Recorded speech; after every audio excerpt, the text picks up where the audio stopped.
Welcome back, everybody, to People Talking from a Social Distance. Today, I have a special guest with me, someone who I worked with so closely last year, and he loved the prospect of working with me so much, he quit the English department and became an administrator. We've got a great person, a good friend, and a decent boss with us, Mike Rice. Hey, everybody, and he is very correct. Single-handedly drove me right out of teaching, so you've got Greg to thank for all of this. Well, it's what I do, right? I'm here for those types of things. We're going to have a little bit of a conversation today, talk through some different stuff about teaching and outside of teaching, to just sort of remind everyone that we're trying to be social and be a community, even from social distance. So I guess the first question I have for you is a nice, easy one. If you had to pick another word outside of teacher or administrator at this point to describe yourself, what would that be and why? Well, I'll just go with the lame. This is one of the things I hate about this the most. See these reflections on my glasses? That's the thing I hate the most, but I'm going to take them off for a while, actually. I'm going to go with like the lame answer of dad. And I'll talk a little bit about why. My whole life, I think that's something I always wanted to be. And to be honest, I think Nora and I didn't know that was going to be in the cards. And for a while, I kind of sat with the truth that that wasn't going to be something that I ever was going to be. And I was fine with that. And I love Nora, and you guys all know Nora, and we have an awesome life. But I remember very vividly the day she told me that she was pregnant. And I remember just how awesome that felt. And I remember every single morning and day how much joy he brings to my life. So, I mean, there's a lot of other words that I think before Owen came along, I would have used. Dreamer, thinker, comedian, gamer, all those things. And there's a lot of other elements to me, but right now, it's definitely dad. Well, to just piggyback off that, Owen is awesome, and you guys are great parents. So Thanks. We don't have to do much. He's just kind of cool. So yeah. I think as well, though, even you take a very, this is going to be a weird way to say this, but you take a very dad approach to being an administrator. You're very much an advocate. You're trying to help people. You're trying to create structures and things that let people be more successful. So I think that's a great word to describe you, because not only are you a great father, but you do a great job of trying to be like kind of a dad in the building as well. Oh, thanks, man. Like parenting and teaching and I don't know, I guess administrating, like they all kind of share something to me. It shouldn't be about yourself. It should always be about the other people. And so if you're doing things right, I think there is some consistency there. And with the staff, like I've done this a while now, and I've made mistakes, and I've learned a lot. And I think when you do things because I said so, whether that's teaching, admin, or dad, like you're not going to get any buy-in. You're just going to ruffle feathers. So the more you can build people up, the more you can support them, the more you can help them grow and feel good about what they're doing. You're always like, that's the name of the game in life, I think. So I would agree. And I really love that idea of outside of self. Thinking of others or putting others first. I know we've had long conversations about this and the shift I've had to make in terms of getting outside of my own head. So it's good again to see that sort of consistency. I feel like that's hard though now more than ever, because I think there's a healthy element of putting others first, but I think it's easy to take that too far, and you start to kind of forget to take care of yourself. And I think that's really hard now, because when your life is more, and I'm not believe me, I'm not saying this is who I am, but like when you find a lot of value in helping others grow, and then it's harder to do that. Like for a teacher in general, I think a lot of us are going through this phase of the things that have traditionally given us joy or like fed our souls so that we can keep doing this really hard job. They're not there. And so things like this have to happen, and you've got to find ways to have meaningful conversations, or to find ways like you feel like you're helping people that they just kind of happen naturally in school, and they don't happen now. So this has been hard in that regard, just especially with teaching staff. I can't tell you, like every day, email questions coming through that normally I'd be able to help, and I can't even answer simple questions. I don't know how I got on this, but it's just, I think this environment that we're in right now makes it difficult for those of us that find that kind of validation in helping others. It's just really hard right now. Oh man, what a great plug for the podcast, right? Yeah, we are apart. We are exiled. We're all in our own spaces. So yes. Yeah, that's a great way of thinking about it. Is we're trying to create that community. We're trying to create that connection between one another as a community while we're all in our own places. Very true. So let's move on a little bit to other things you're passionate about outside of teaching. What are some other things that you bring to the table that are they're outside of the educational Well, profession? I don't know that I bring much to the table, but there's a lot of things that I distract myself with, right? So I could talk for hours on Owen and parenting, but we already kind of went down that road, so I won't. But he takes up quite a bit of time. But when he's not, surprise, surprise, I do like to play a video game here and there, which is why my desktop at home doesn't even have like speakers and a microphone because I've got this sweet headset. Asking for a new one for Christmas, by the way, because one of these ears keeps falling off. So video games have always kind of been a big part of my life, and I don't know. Like Final Fantasy and role playing games and things like that, where you can really like kind of step out of your life that you're in and step into the role of another character. And I think I also like those because they, as an English teacher, former English teacher, they weave in kind of mythology from different areas in the world, and a lot of them end up building like their own world, but also like their own magic systems, their own spirituality. They're all these things that I think if you explore those with some knowledge about what's happening in your own world, like they kind of help you make some connections. And I know that sounds super lame and nerdy, but that's where I'm at. And Greg sadly knows this as well. But another, I think, passion of mine would be wrestling. Wrasslin. I think I've fallen kind of out of favor with that a little bit recently, just because it's been hard. Just like with everything else, the pandemic's kind of hit that industry in an interesting way.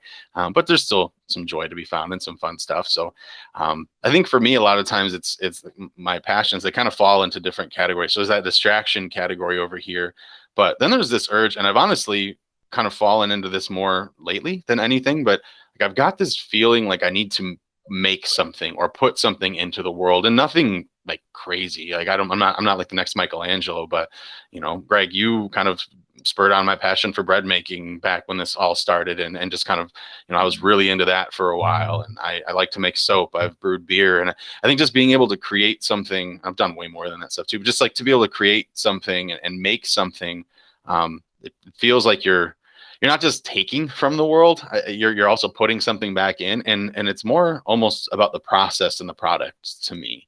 And at least it is at the beginning of measuring everything out and doing things and learning this. And I think that's why for me it's always bounces from thing to thing, because once I kind of do that process once or twice or 3 or 4 times, I'm looking for something new.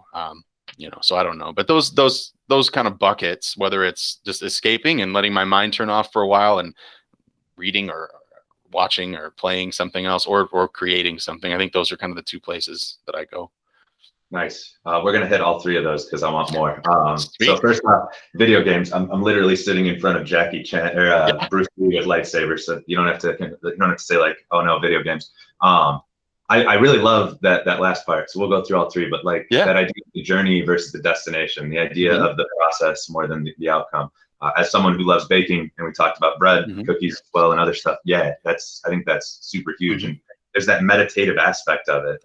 I know, like doing the stencils, I'm much more interested in the cutting of the stencils than the actual painting of the stuff on the canvas. Yeah, right? It's the process of getting it to that point that becomes for sure helpful to me and helps me to clear my mind. Yeah, I think for when I was younger, I go to like the Museum of Modern Art and all those places, and like I remember vividly an experience I had when I was younger. Like, I went to the Museum of Modern Art. I think it was a class field trip, so I guess it's not. I don't remember it as vividly as I thought, but I remember it well. And I looked at like it was a painting, and it just had a date on it. I'm like, what is this? Like, how is this art? But I think as I grew, and especially through college and then my career, like realizing that the journey is the art. It's not the product. And for that person that put that date on there, and that date, I don't remember what it meant. Maybe it had a lot of symbolism or whatnot, but probably getting to that place where that was the product is really more what I was viewing and connecting with than that piece of paper. And so and I think that's hard too. And Greg, like as an English teacher too, that's the fun stuff to sometimes get into with classes, but that's also the place where it's really hard for our kids to get out of their own brains and realize there is so much more. Think about, the look of dread that crosses over a kid's face. And you're like, you need to rewrite that paragraph because they just want it done. Whereas I know you write 10 times more than I do. And for me, it's almost awesome when you get through that paragraph and you're like, oh, I know how I want to change that. And you hit delete and start the whole thing over again, because it's the process, it's the creation that's so much better. And that dichotomy with the kids, sometimes it makes you grumble, but oh well. Yeah, trying to explain that revision literally means see again, right? Look at it again, see it in another light, and like the beauty of revision. Yeah, I agree. That's the tough part. I like as well that you brought up, and it's something that I've been thinking a lot about even before Exile. The idea of putting something into the world, not just taking things out of the world. And I think there's something really soul growing, to use the term we've been using in that. And like you said, whether it's bread, whether it's soap, whether it's beer, whether it's writing, reading, like there's so much where you can give back. And I think we've already kind of touched on that in terms of being an advocate in the school building, and obviously being a parent. Video games. All right. You said Final Fantasy. Obviously, yes. I'm going to have to ask the easy question here. 7.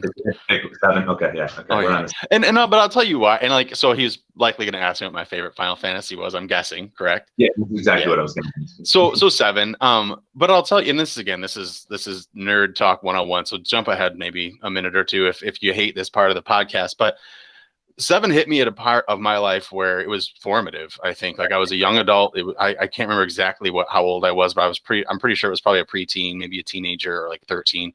And again, this down the Mike Rice rabbit hole right now. But I went to Catholic school through 8th grade, and was very much in the camp of Catholicism, and that was my entire spirituality. Well, Final Fantasy VII comes out, and the short and abridged version of that is basically like, we're all made of energy that's connected, and there was something that's disrupting that energy. And that really appealed to me, and it helped me actually. Another thing that kind of happened when I went from the parochial school to the public school, the priest that I had known my entire life moved away, and I kind of had like it's hard to call it a crisis because I was like 12 or 13, but I had a moment in my life where I found these pillars of what had helped me connect with a spiritual being outside of myself were gone. And it's so weird that a video game kind of helped me find that again. But I think what it helped me find was it can be more, and it can be bigger, and I can have ideas and thoughts around spirituality that aren't just what somebody else is telling me. And it helped me maybe grow into questioning my faith. And it helped me see outside of, I guess, the Catholic world of spirituality. And the game's not all about that, but it just hit me in a part of my life where that was. And then just the different character types that are in it and the different subplots that were in it really kept me engaged. And let's be honest, like at the time, graphically, although now it's trash, it was a pretty big step forward. I also have always been drawn to anti-heroes in games, and Sephiroth is not so much an anti-hero, but he's very much a badass hero, right? Like he's one that or a villain, I mean, that is always kind of held my attention, and to this day is one of my favorite characters. So 7 by a long shot, for all those reasons that most people listening probably won't care about at all. But that's why it got me there. Obviously, I'm a huge 7 fan as well. We've talked about this. I guess I got one more question for video games. Yeah. Is it Mako or Mako? Oh, I'm gonna go Mako. Yeah, me too. I always said it. I hated in the new one where they were like Mako. I was like, that's not how you say it. Like, nah. Okay. It's not. What do you miss the most from wrestling? I know personally, and I'm never a big crowds person, but like independent wrestling shows, there's an energy in those small auditoriums or gymnasiums where there's just something powerful about that. Is that the same thing that you miss? Or totally. Yep. That's the thing I think in my life that I don't like going to live sporting events or anything, only because like it's so much work to get there and get home usually from where we are, and I'm lazy. I'd much rather just sit on my couch and watch. But when you're there, it almost like, and I'm not going to beat on the religion drum, but it is like almost the spiritual connection piece. Like you're there with this group of people, and there's something holding you in thrall. Like as an adult, what would have been, when was the last time WrestleMania was in New Orleans? 3-4 years ago? Yeah. So I went down to that. It was the first time I've ever been to WrestleMania, and it was in the Superdome, not the Silver Dome, as Hulk Hogan would say, but it's in the Superdome in New Orleans. And I felt like a little kid. It was such a spectacle. So another vivid memory I have is the very first time I walked into Wrigley Field with my dad when I was really young, and how green it was and how loud it was. And that's how I felt again at WrestleMania. It was huge. It was loud. It was a spectacle. And I felt so connected to all these people around me, at least until I had to turn around and yell at the guy behind me for saying terrible things about every female wrestler while there's 4 young ladies sitting right next to me. So anyway, but there's bad parts to come with that connection too, right? But I think that connection piece is definitely what I miss, and just that it's ancient. Like we go back to as a group being entertained, whether that's storytelling, whether that's gladiators in the arena, whether it's watching wrestling, watching football, watching a race, whatever it may be, that's a part of us that's like in the basement. That's an archetype that we're never getting away from. I think as humans, and that's probably why this is so hard, right? Because when we can't have that connection, we're not designed to be like this. Some of us do better than others, but as human beings, we're not designed to be hermits for the most part. Some people exceed or excel in places like this, but I miss that connection. Yeah, I mean, Aristotle, right? Humans are political beings. Like humans need to be in concert with other humans for them to be at their peak. Yeah. Yeah, I think that's an astute observation. Well, you got me there. You started it. So I mean, we've already kind of pulled back the curtain a little bit, but what is maybe something else you could tell us that we would not believe if you told us, or that you would have to labor to convince us is true about yourself? Most people that I share the wrestling piece with are like, seriously, Mike, you're too smart for that stuff. But like it has nothing to do with intelligence. It's like I'm sure you watch a soap opera or a TV show. Like it's whatever. So that one is out there. Like the lame one that I always tell people is I was born in Florida. I lived there for 2 years before. I mean, so I don't even remember it. But like just as far as things that 2 truths and a lie sort of things. I don't know. I'm pretty much an open book most of the time. I don't think there's a whole lot that people would be surprised at by me outside of the wrestling thing. Some might be more surprised at video games just because people, you're an administrator, you're not supposed to do this. No, I mean, I do. So I don't know. That one's a tough one. I've seen you in summer, and I definitely got a Florida man vibe, so that makes sense. Oh yeah. Well, this gives it off too. And there was a time. So I live next to a rental property. I'm looking at it right here. And just depending on the renters, it can be a great time or it can be a bit tough to fall asleep. But we had a pretty good crew a couple of years ago that just was funny, and we'd laugh.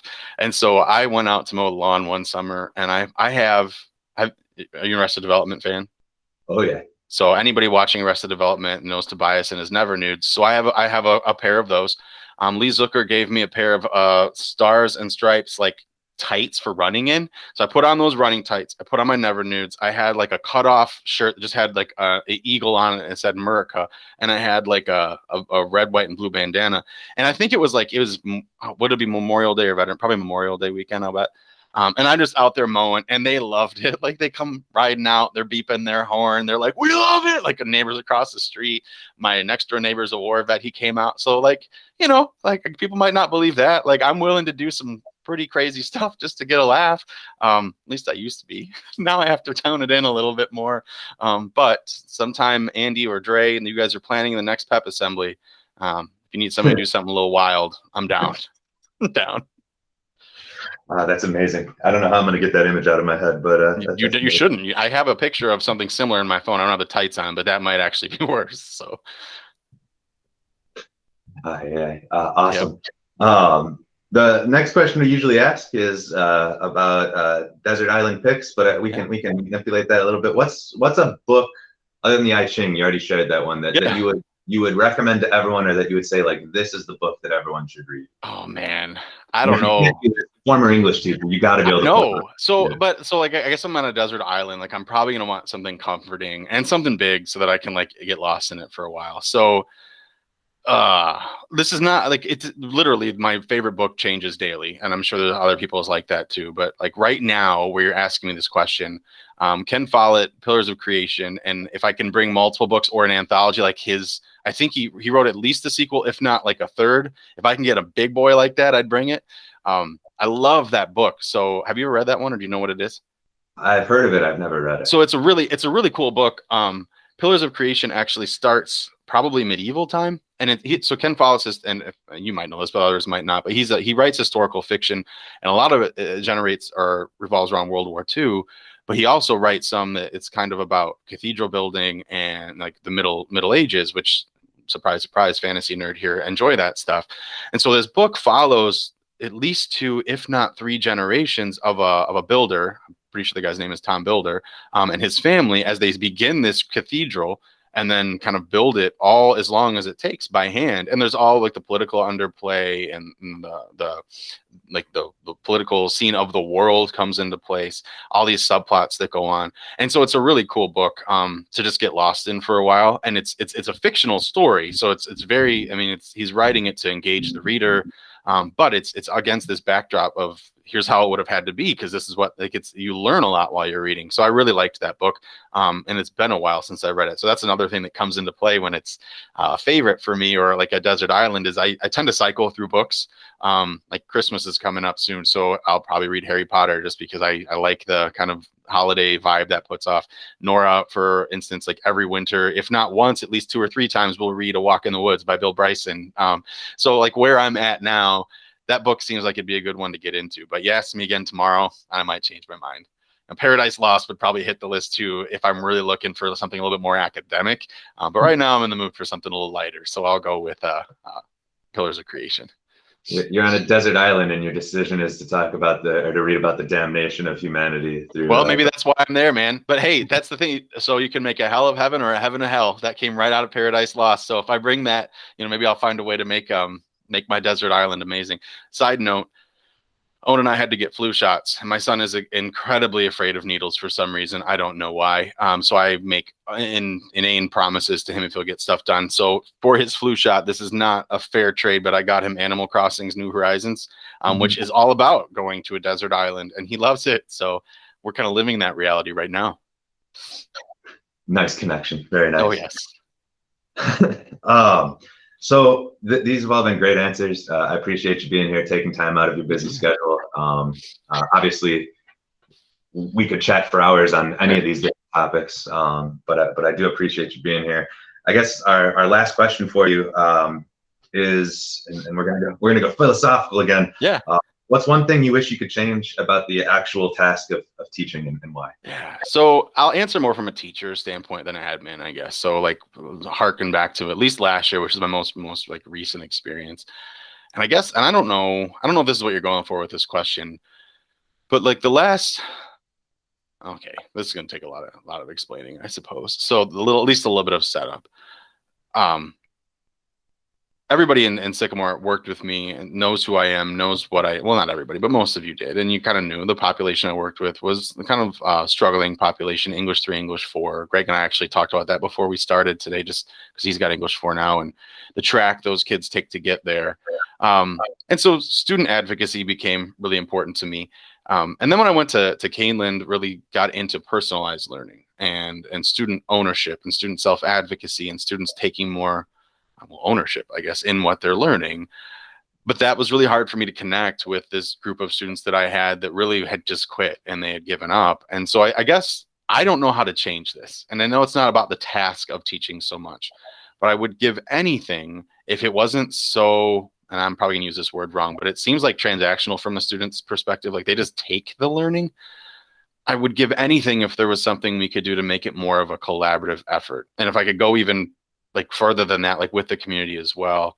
And that, I think that's what hurts so much about right now. It seems so uncollaborative. It seems very much like teachers are in their silo doing everything they possibly can to provide learning opportunities. Kids are out here, but it's entirely on them right now to come and take that. And thank God a vast majority of our kids are, but we have a huge group that aren't. But it's still very much teacher has to design, student has to consume. And then we've got this group of parents and other support systems outside that is also disconnected.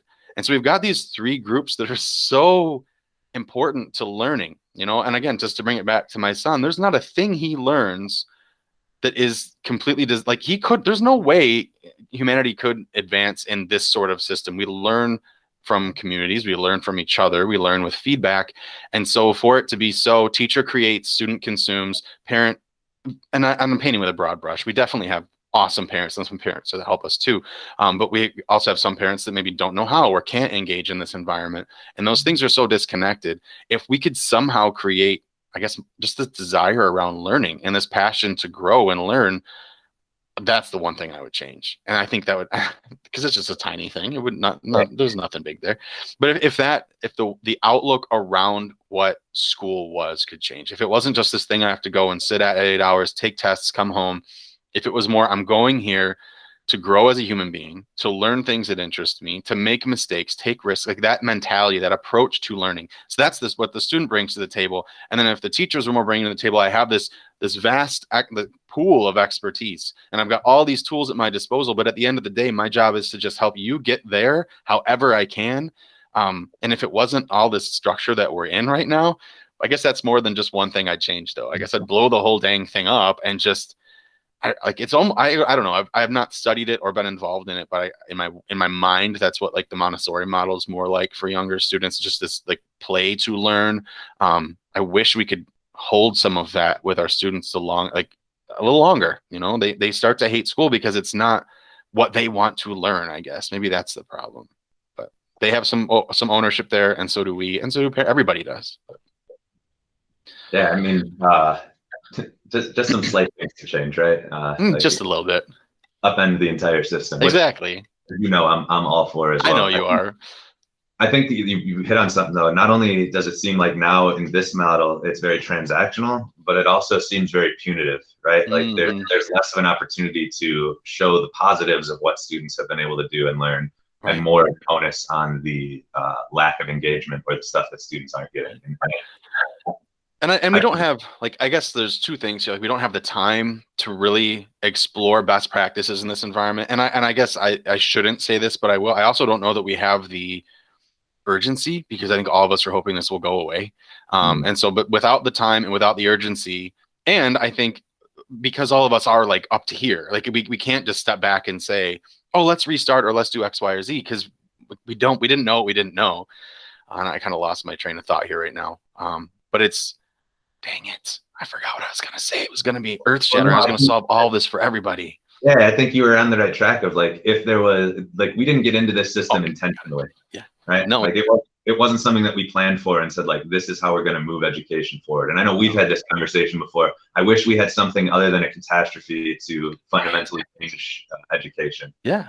Well, and this is what I was going to say, because I think, like, and I was just going to write it down so I didn't forget, but like, this is more like what adult learning looks like. Like, when I want to learn something, I go on my computer and I look for experts and I watch videos. And so in a way, like, this is really authentic, but it doesn't feel that way because it's not authentic in the sense of, well, this is what school looks like from the ages of 1 to 18. But as soon as you leave, and really even college is similar to this, and maybe it's not as electronically focused, but like, I went to my lectures and consumed. And then often, if I was lucky, for my math classes and some other classes, I went to a lab setting where I worked with a TA and did something smaller. And it wasn't until much later that I got to really do real, like, conversational learning. And so it's, I guess where I was trying to go is, you're right. Like, we got forced into this. And because we were forced into it, we weren't able to plan as effectively. We can't reflect as effectively. But in a way, it's so sad, because if we could leverage this right, I think we would create a group of learners that were much better adult learners, and they would have the skills to go out and filter information and critically think about what they're seeing and then do something with that, as opposed to now. And all of this comes with the disclaimer of, I don't think anybody in our building and district and like nationwide is doing anything wrong. I don't think that at all. I think our system is designed, though, to go out, get the knowledge, do the task, get the grade, as opposed to, as an adult learner, I'm looking at websites. I'm talking to my friends, Greg, because my grade is how that loaf of bread turns out. And if that loaf of bread doesn't rise and it looks like crap, and I send you a picture, like, then I feel bad. But at the same time, I'm like, oh, I want to do better next time. And so there's that other piece too, that's that risk taking. Like, we don't reward, or we don't learn from mistakes. We shut it down, and we're ashamed of it. And so again, if we could just blow up the entire system, like, that's another place I would love to go. But it's that old intrinsic versus extrinsic. Exactly. Right? Like, what's actually motivating you? Is it a desire within to be better, or is it some sort of external factor that's pushing you towards whatever your goal is? And, like, I guess great way for us to end this segment is, when you figure that out, you got $1 million book sitting there, right? So, like, then hope so. You're ready to go. Once again, I want to thank you for being here and just taking time out to talk from a social distance and to be part of this. I appreciate everything you do, and I'm sure throughout the building there's a similar understanding. So thank you for your time. It goes both ways, man. I appreciate everything you do, everything everybody watching this does. So thanks for the time to talk a little bit. I appreciate it.